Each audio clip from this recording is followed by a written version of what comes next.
LaxFactor podcast.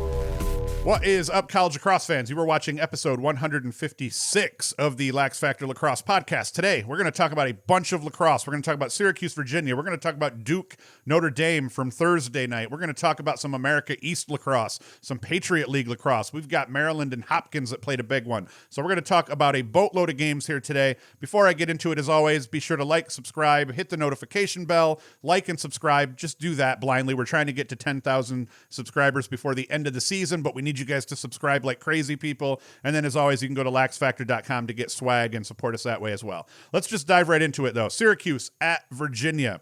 A near must-win for Syracuse and Charlottesville on Saturday, and the Orange sent a message to everyone that doubted them, including myself, that we ain't dead yet. Jakob Phaup, who has struggled mightily at the faceoff dot against ACC teams, he goes 24 of 27 against Petey LaSalla, who's been the ACC's best faceoff man. He's been the country's best faceoff man, in my opinion, since getting merked by Syracuse their last time out.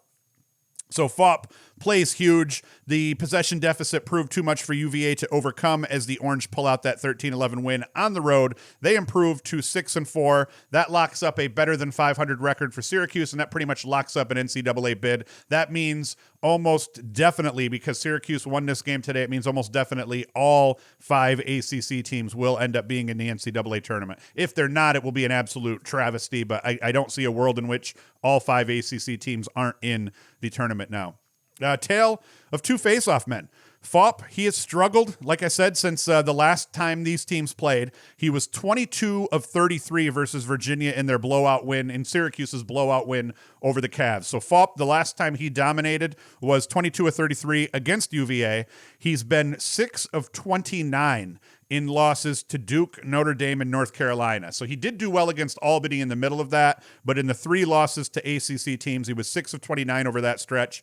And then he goes 24 of 27 yesterday against UVA. He took every draw for the Orange, and without his effort, without him absolutely destroying Petey fucking LaSalla, then there's no way Cuse pulls out this win. I found myself in a really odd place because, like I've said numerous times, I have become fans of all of these teams and other players that I cover. Petey LaSalla is one of my favorite lacrosse players in the NCAA lacrosse. And despite that, and my love for Syracuse, I found myself kind of pained a little bit as I was watching just things snowball for LaSalla. Started out early, and I was even early when he was losing so many. I was like, at some point, Phaup's, he's going to, LaSalla will even the score. LaSalla's really good at making adjustments at halftime and coming out and playing better in the second half. Did not happen. And Virginia tried to throw other guys at Phaup. It was just Phaup's day. And it wasn't just Phaup either. Let's be clear. Phaup, I think he ended up picking up about 8 ground balls or 10 ground balls or something like that. So a huge portion of these wins should be credited to the wing play of Syracuse. A bunch of them even ended up in boxes, and defenders were picking up the ground balls as they battled for it. So Phaup winning 24 or 27 of these. This was not his win alone. This was that entire unit's team. Kennedy played well on a wing. A bunch of, and it was no like other one guy just had a boatload of ground balls to help contribute to all these faceoff wins. It was a total team effort up and down the roster in terms of the guys who played in the wings, the guys who just happened to pick balls up that made their way to boxes. It was pretty crazy to see. So Cuse merks UVA at the faceoff dot.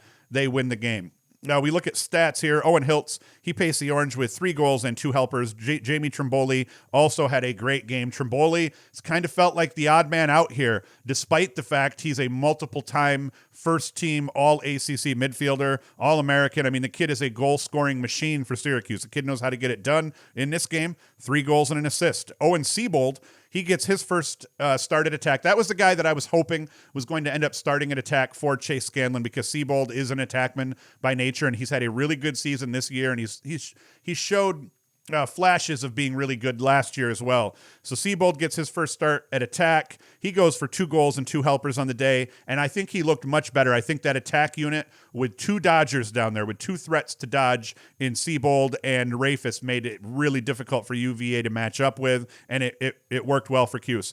Rafis and Quinn, they each go 2-1. on the day as well. Quinn actually looked pretty decent. UVA stats, Matt Moore, he was quiet from a goal scoring perspective, but he dished a bit. He gets a goal and 3 helpers. Xander Dixon has been playing well these last 2 games for UVA. He's been developing nicely into a legitimate threat for UVA, and his play, based on these last 2 games, you're assuming he's going to demand the ball a little bit more. He's been getting a lot of burn at midfield anyway, but you'd think they're going to start trying to showcase him a little bit more as well as he's played offensively for the Cavs. He had 3 goals in addition to loss, but like I said, he's looked great. He had a goal and 3 assists in their last game against Utah as well. Alex Rode, he wins the goalie battle on the day over Drake Porter. Rode had 16 saves, Porter with 9, but Porter played well enough in key moments that when Virginia was really threatening to battle back, those were the moments where Porter would make a token save and the ball would go back the other end and Syracuse would score and squash UVA's momentum. Not a whole lot to talk about here. There's no the kicker with the ACC is you could talk about, oh, well, there's ramifications for who wins the regular season title and all that, but it doesn't matter. Like who wins the ACC could not matter less outside of just momentum for the team that wins it. So in the end here, Syracuse winning this game, that guarantees their chances of being better than 500. Even if they lose to Notre Dame next week, they'll have had 2 quality wins over Virginia. All of their losses were to top 10 teams, I believe. And then they've got other top 20 wins over teams like Stony Brook and Vermont, depending on who's ranked. Albany, depending on who's ranked. Almost every team Syracuse played has been ranked this year. So easily every team in the ACC gets into the NCAA tournament, and that's all that really matters here as they've beat each other up all year. So no need to talk about what's going to happen, who's going to win the ACC regular season. Doesn't matter. They're all going to be in the tournament, and they're all going to be really tough draws for whoever has to play the ACC in the NCAA tournament. Next up for the Orange Show, Notre Dame. They have Notre Dame next weekend, and then they may pick up a game the first week of May there, the end of the first week of May. We got to kind of go back in time a little bit here now to Thursday night's game. Duke versus Notre Dame. The balls that Nakeie Montgomery and Michael Sowers put on display in helping their team climb out of a 12-7 hole with under 9 minutes to play was nuts. Pun intended. If 12-7, it was 12-7 with 8+ minutes. And if that wasn't bad enough, they were down 12-8 with under 5 minutes to play, and they were down by 2 with under 40 seconds left in the game. The odds were totally stacked against Blue Devils, so much so that I left the bar when it was 12-8. It was 12-7. We start getting up to leave, and Nakeie Montgomery had scored that goal to get them back to within 12-8, but it was like, Notre Dame's going to win this one. I went home only to get texted by my buddy later saying, hey, did Duke win that game? And I was like, apparently so. Apparently they did. So Nakeie Montgomery, he scored with 8:12 left, unassisted, down the left alley, and that gave Duke a touch of hope. But like I said, I still left the bar. That path to victory included a quick Owen Caputo goal after that, another Nakeie Montgomery goal less than 2 minutes apart. Number 15 stuck his 3rd goal of the second half and game with 2:31 remaining in the contest. Duke wins the next faceoff. They turn it over, though. It goes back to Notre Dame. Duke's still down by 2, and I'm still thinking Notre Dame's got this game. But that's not right. With 14 seconds left. No.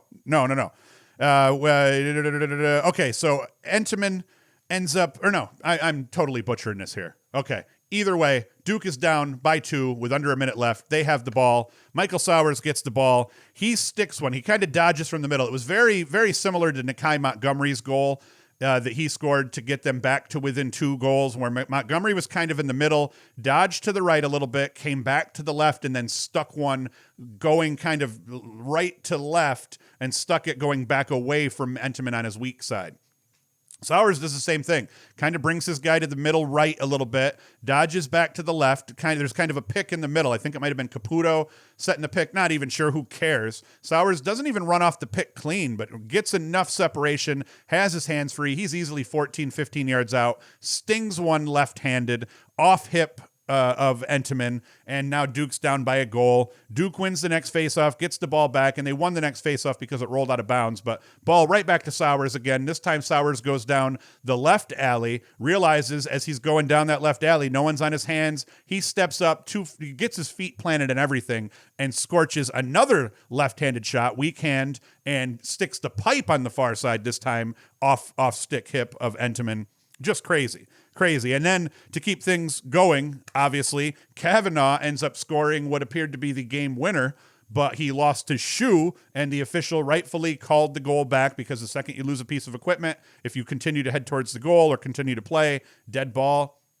So even that was crazy. I mean, right down to the end, it goes into OT after they take that goal away, but all of it, how it played out, was nuts.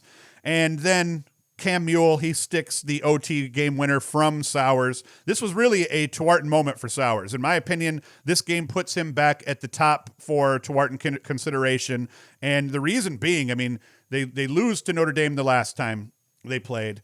They are down and out in this game. And over the course of the last minute, Sowers puts up 2 goals over a 34, literally like a 20-second span to tie the game up. They're down by 2. Sowers scores 2 near impossible goals to tie this game up, and then he assists the game winner in overtime. I mean, how does this not put that dude right back at the top? Once again, we're going to talk about in this next game, Maryland Hopkins, about how Jared Bernhardt did something very similar, but the opponents that the two were facing, not the same. Bernhardt did it against Johns Hopkins, who is terrible, and Sowers just did it against Notre Dame, who is not terrible. So I feel like 2 goals and an assist over the last 30 seconds of regulation, and you kind of count lump the OT into it. I think that puts, in my opinion, Sowers back at the top. But once again, as I say with the ACC, it doesn't matter who wins the ACC because they're all making the tournament. With the Tewaaraton, I don't think it matters right now as much what happens as long as they keep playing well. I think the Tewaaraton is going to the eventual national champion, or at least, like I said, the last team standing at least. Oh, man, I'm struggling today, guys. I've been drinking a little bit here over the weekend here. I got myself a new gun yesterday. That was why I did not do the live stream yesterday morning, because I was gun shopping. So next game, I want to talk about Maryland and Hopkins. Hopkins gave Maryland all they could handle on Saturday, but the Terps were able to pull off the 14-13 win thanks to big games from Jared Bernhardt and Logan Wisnauskas, who both went for 4 goals and a dish in the win. One of the greatest rivalries in college lacrosse. It played out well for fans on Saturday. Maryland jumped out to a big lead early. I think it was like 5-0. 5-zip or something like that at one point, and they kind of held on to that for a bit of time.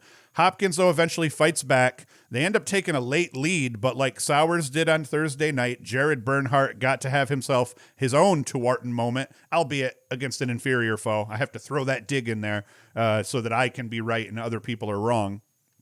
Bernhardt, he had scored the Terps' first 2 goals of the game, but then he was quiet otherwise. He tallied a 3rd goal in the second quarter, but then beyond that, didn't do much as Hopkins started mounting their comeback.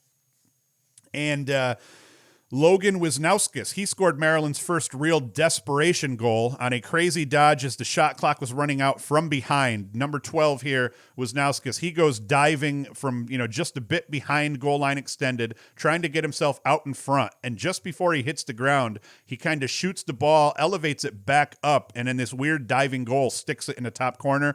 Crazy goal, actually. That got Maryland back to within a goal with a minute 48 to play. Right off the ensuing faceoff. Ball goes right to Bernhardt. He wastes no time. He doesn't wait for Hopkins to get back on defense. He doesn't wait for his homeboys to come back and help him on offense. He just catches the ball off the faceoff and goes right to the cage, right into the heart of the Johns Hopkins defense. He sticks one with a minute 36 to play. So just 12 seconds after Wisnauskas got him back within 1, Bernhardt scores to tie it up with a minute 36 left. And then Bernhardt assists the game winner. He's down behind, and he talked about in the post-game interview how he was kind of going through his progressions, trying to see if anyone was trailing the play, and he sees Wisnauskas open himself up on the right wing, which is a really weird place for Wisnauskas to be. I had heard them say it wasn't a likely place for Wisnauskas to be, but I've actually seen him score quite a few goals with Bernhardt behind and him coming down facing the play, scoring left-handed from that right wing. That's exactly what he does. They've done it a bunch of times, and Maryland ends up winning this game. So Bernhardt, he scores a goal to tie the game up late in the game, and then he assists the game winner to Wisnauskas. Not quite as dramatic as Duke's win over Notre Dame, but pretty damn close in terms of just being a big conference win to end Maryland's regular season undefeated in the Big Ten. Maryland's now 10-0. Wisnauskas and Bernhardt, as I said, they both go for 4 goals and a helper. Joey Epstein played pretty solid for Hopkins. He goes for 1-3, and Connor DeSimone goes 3-1 for Hopkins in that loss. Next up, we have Army and Navy. And admittedly, I fully thought that Army was going to win this game. Navy's defense stifled Army's big cat Brendan Nichtern big time. Like, they didn't give Nichtern an inch to do anything, held him to 0 points, or as my daughter would say when she was young, held him to none points. 0 points off just a couple of shots. Spencer Reese, he was great in cage for Navy. He stopped 19 shots on the day, only giving up 4 goals, which is pretty crazy. Schupler didn't play bad in cage for Army. He goes for 10 stops and gave up, the 9 goals. So he was better than 50% on the day. But Reese, overall, he stole this game from Army by standing on his head. Credit goes to the Navy defense, though. It's not all Reese. The Navy defense, they contested shots. They stayed on guys' hands. More importantly, they beat up Nichtern. They forced Nichtern into getting rid of the ball early. Never really got any offensive flow going all game long, so credit the Navy defense for that. But they pick up this big 9-4 win. They also won 10 of 17 draws. Navy did, thanks to Jacob Jaros. And then Joe Delira, he scored 3 goals to pace Navy overall in that win. Another game, Penn State and Ohio State. Not that this game means much in terms of improving Penn State's chances of making the NCAA tournament, but beating a hated rival by a goal late in the game, that is always fun. Dylan Folds, he sticks the game winner on Saturday with just 1:08 remaining in the contest. It was a bit of a tic-tac-toe play with Mac O'Keefe getting a feed over to the right wing, and then he sees Folds opposite pipe, hits Folds. Folds throws kind of a twister on net, scores the game-winning goal. So Ohio State hurts their chances of an at-large bid, and I'm not sure in terms of the Big Ten tournament how this plays for Penn State and jockeying them into position. I don't know if all the teams are making the Big Ten tournament or if only the top 4 teams are making the Big Ten tournament. I don't even know. I just know that Penn State walks off the field yesterday really happy beating Ohio State, so that's pretty awesome. Oh, and then Gerard Arceri, he did a good job at the dot, 13 of 20 for Penn State. And then Alaric Fayak, I think that's how you pronounce his name, the goalie that replaced Kobe Knies for Penn State. He played really tough in the win, 15 saves, which made a big difference in that game. UMBC and Stony Brook. The America East has been absolutely crazy. Stony Brook and Vermont were both coming into the day with only 1 loss in America East play. UMBC and Albany each had 2 losses in America East play. Vermont loses to frickin' Binghamton, which Binghamton has been an odd one this year. They're at 4-4 right now. They beat UMBC in the first contest, and then UMBC beat them by a goal in the second one. But then Vermont, I'm picturing Vermont beating up on Binghamton this weekend. I figured they'd beat them by 5, 6, 7 goals or so. And despite, what's his name, Connor Doyle, the face-off guy for Vermont is crazy. He went like 16 of 20 on the day. He won almost all the draws, and Binghamton still pulled that out. So now Vermont has 2 losses. It made this game all the more important for Stony Brook. If they win this game, Stony Brook's the only team in the America East with only 1 loss. And no, UMBC pulls it out in overtime. Second time that UMBC has beaten Stony Brook in overtime this season. They beat them in 4 overtimes last year, or it took 4 overtimes to decide the last game earlier in the season with Stony Brook and UMBC, with UMBC winning that one, I think, 13-12 in 4 OTs. Only took 1 OT this time. Ryan Frawley, he gets the game winner on a feed from Brett McIntyre with 28 seconds left in the extra period. Frawley finished the game with 5 goals and 2 helpers. Teammate Brandon Galloway went for 4 goals on the day. UMBC had to fight hard to overcome a position deficit as Stony Brook took 66% of the faceoffs from the dot, but Tommy Linger played great in cage, 16 saves versus those 13 goals against, and that proved pivotal in the win for Stony Brook. So now the America East is all over the place. We've got 4 teams at the top of the America East with 2 losses. I don't know who holds the tiebreakers and all that crap, but I do know UMBC now gets to play in the tournament. I think in the end, the America East tournament will probably end up being Stony Brook, UMBC, Vermont, and Albany, and I don't know how much deeper they go in that tournament, but UMBC locks up their chance.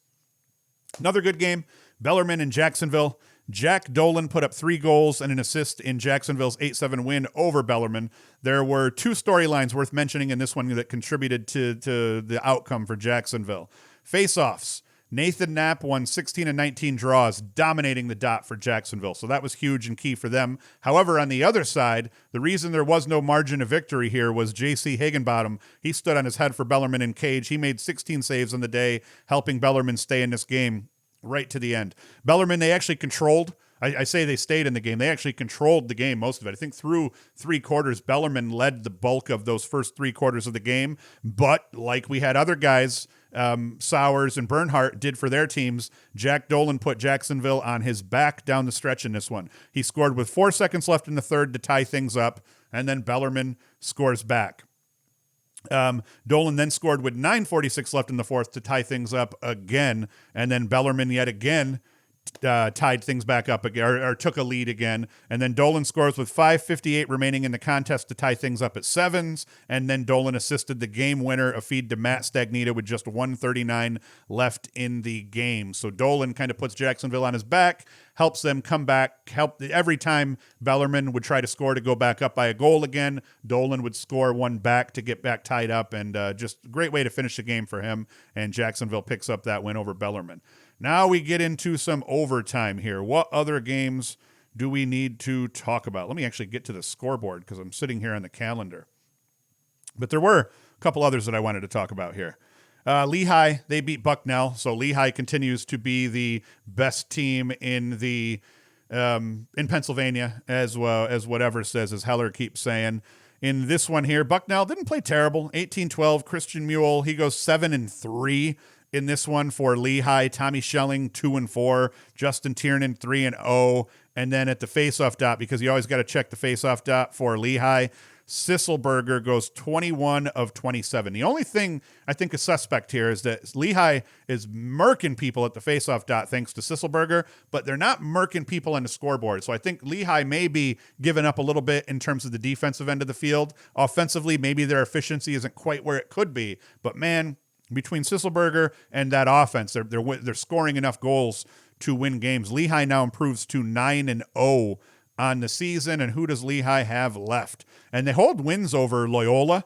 They have a win over Army. They have a win over Navy. So I mean, they haven't played the toughest schedule in the country for sure, but they've played enough solid games overall that you know, obviously they're a lock for the tournament. I would say whether they win the Patriot League tournament or not. I think the fact that they're doing this well, and then you also have Army Army there and Navy and a couple other teams. I mean, anyone could win the tournament and get the automatic qualifier for this one. If it's not Lehigh that wins the tournament, it is almost guaranteed the Patriot will put 2 teams in this year, partly thanks to the Ivy League not playing at all. So that was a big one. And way worth mentioning. Let's see here. We also had Cleveland State lost to Utah 11-9, but we're not really all that excited about that. Delaware in a big game. They beat Towson 16-8. Charlie Kitchen 2-4. Ty Kurtz 2-3. The ramifications for this one, though, just in terms of conference play, the CAA Delaware is now sitting at the top still, 6-1.